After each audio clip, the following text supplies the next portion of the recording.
So మనకి ఈ type of dresses ఏంటంటే దుపట్టా కోసం లెగ్గిన్ కోసం వెతుక్కోకుండా ఫాస్ట్గా ఈజీ టు వేర్ అనమాట. ఫస్ట్ ఆఫ్ ఆల్ మనం దుపట్టా కోసం వెతుక్కోవాల్సిన అవసరం లేదు, లెగ్గిన్ మ్యాచింగ్ లెగ్గిన్ అంటూ అది వెతుక్కోవాల్సిన అవసరం లేదు. సో ఈజీగా ఎక్కడికైనా వెళ్ళేటప్పుడు కానీ ఈజీగా అలా తీసుకొని ఇలా వేసేసుకోవడమే.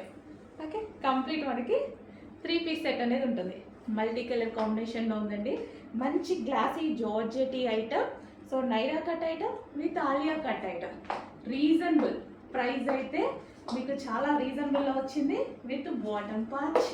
సో చెక్ చేసి కొంచెం ఫాస్ట్గా అయితే ఆర్డర్ ప్లేస్ చేయండి. కంప్లీట్ 3 పీస్ సెట్ మీకోసం మళ్ళీ ఒకసారి రీస్టాక్. ఎప్పుడు పెట్టినా సరే హెవీ మోస్ట్ డిమాండ్గా నడుస్తుంది. సో మరోసారి పర్చేస్ చేయని వాళ్ళు పర్చేస్ చేసేయండి. నేనైతే ఒక డ్రెస్ పాతదైందని ఇంకోటి కూడా తీసేసుకున్నాను అనమాట. సో మీకు అలాంటి చాయిస్ కావాలి అనుకుంటే మళ్ళీ తీసేసుకోవచ్చు. Okay, complete 3 piece set.